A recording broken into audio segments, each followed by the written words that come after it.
Good evening বন্ধুরা, কেমন আছো সবাই? আশা করছি সবাই খুব ভালো আছো, আর আমি তো অনেক অনেক অনেক ভালো আছি। তো মায়াপুর ব্লগের একটা হালকা করে রিক্যাপ দিয়ে আজকের নতুন ব্লগটা স্টার্ট করে দিলাম। তো যারা আমার মায়াপুর ব্লগটা এখন পর্যন্ত দেখোনি বা এই ব্লগটা দেখার পর পার্ট ওয়ানটা দেখবে, তাদের জন্য একটা ছোট্ট করে রিক্যাপ রেখে দিলাম।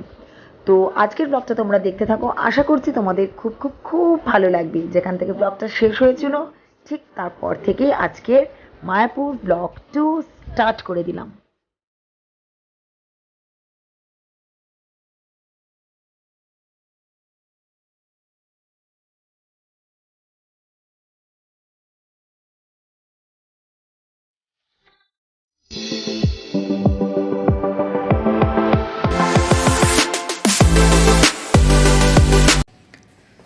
সকালের মঙ্গল আরতি দেখে এলাম।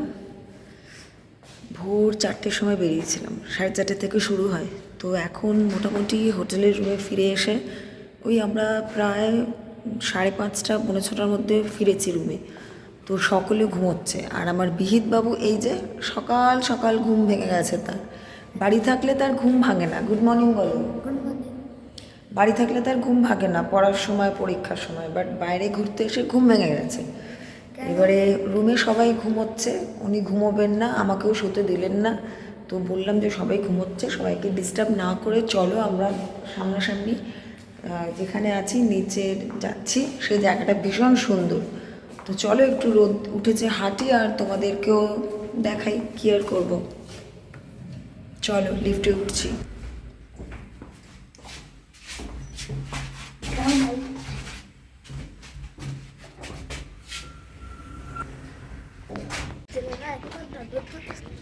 তো কালকে রাত্রিবেলা এখানে আমরা একটা দারুণ জিনিস শুনতে পেয়েছি, সেটা হচ্ছে শেয়ালের ডাক।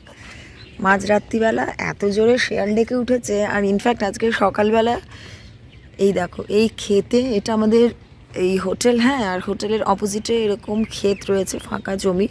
তো সেখানে আমরা শেয়াল পর্যন্ত দেখেছি, বাট আমাদের কাছে মোবাইল ছিল না, তাই ওটা আমি শ্যুট করতে পারিনি, যেহেতু মন্দিরে মোবাইল অ্যালাউড নয়।